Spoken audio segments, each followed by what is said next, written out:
अरे मला तर सांगा कोण बोलून राहिले रे. तर नवीन वर्षाच्या तुम्हाला हार्दिक शुभेच्छा ना भावा. तर आम्हाला जायचं होतं आज फिरायला. रपारप तर पोरांनी गाड्या ना बा. हे निसर्गाचा आनंद पाहणं कसं घेतो आम्ही. फिरायचं कारण म्हणजे हिच्यात कोणत्याच पोराचं लग्न होईल नाही हे कारण आहे. गाडी पळवायला पण लिमिट राखते ना बा. हे पाहणं इथलं टराटर गाड्या पळवून राहिले. संत मार्ग काटत होतो आम्ही. पोहोचलो आम्ही शिवण्यामध्ये. शिवण्यात आल्यावर माहित झालं आम्हाला कुठं जायचं म्हणे. आमसरीला जायचं ना आपल्याला. मग पोहोचलो ना आम्ही आमसरीमध्ये. आमचा तापा पाहून तर सगळे लोक पाहत होते कुठलं आहे म्हणे पोट्टे हे. त्याला म्हटलं आपली गाडी दमन चालली बाई. घाट लागला म्हटलं बा इथं सुट्टी नाही तर असं होऊन जाईल. नजर हटीन दूर करणं घटी.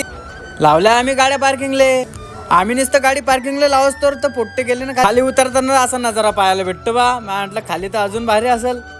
खाली आलो तर असं मोठा कुंड आहे. पायावर पाणी घेतलं निघलो आम्ही दर्शनाला. सगळ्यात आधी तर अशी मोठी गुफा पाहायला भेटते पहिली. ह्या गुफेत तर सर्वात मोठी महादेवाची पिंड आहे. दर्शन वगैरे घेतलं आम्ही. म्यावाली नजर तर इथं पुढे भुयार घरावरती पडली होती. मी निघलो भुयार घर. दर्शन केलं निघालो मी बाहेर. हा इथला बाहेरचा परिसर निसर्गरम्य वातावरण.